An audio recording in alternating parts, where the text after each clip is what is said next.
আসসালামু আলাইকুম, সবাই কেমন আছেন?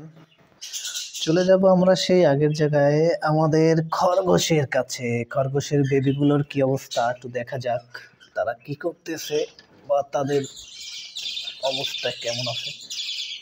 মোটামুটি সবাই বড় হয়ে গেছে, ভালোই আছে সবগুলো।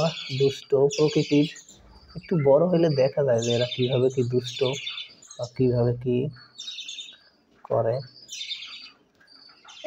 আর 2-3 দিন গেলেই হয়তো এরা নিচের দিকে নামবে হয়তো বা।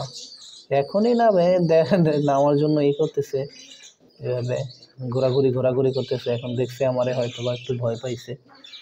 আল্লাহর রহমতে সবগুলো বেবি সুস্থ আছে, ভালো আছে। আপনাদের দোয়ায়, সবারই দোয়ায় ভালো আছে সবগুলো বেবি, মোটামুটি ফিট আছে সবগুলো বেবি, অ্যাক্টিভ আছে।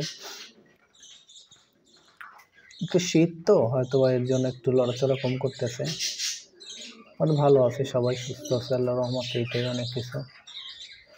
হয়তো বা 2 থেকে 3 দিনের ভিতরেই ওরা নিচের দিকে নামবে, একারাই খাইতে পারবে। অবশ্য গতকালকে আমি কটা ঘাস দিলাম, ছোট ছোট কটা ঘাস দিছিলাম, তো দেখি যে না, একটু একটু হালকা হালকা মুখে নেয়। তো বোঝা গেছে যে তারা খুব শিগগিরই এগুলা খাওয়া শুরু করে দেবে, বেশি দিন লাগবে না হয়তো বা খাবার জন্য। দেখা যাক কি করা যায়, এদের জন্য ওষুধ দিতে হবে। এরা এটা থেকে বের হওয়া দিলেই আর কি খাবার শুরু করে দেবে।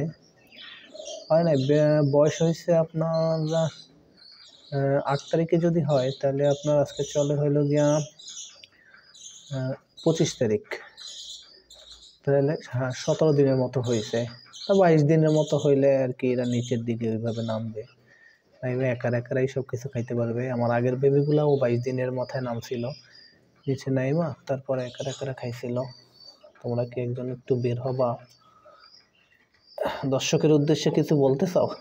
হ্যাঁ, না, এরা কিছু বলতে চায় না এখনো দর্শকের উদ্দেশ্যে, হয়তো পরে বলবে।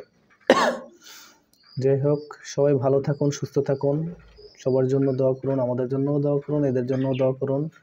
আর সবাই 5 ওয়াক্ত নামাজ পড়বেন। আল্লাহ হাফেজ, ভালো থাকবেন সবাই।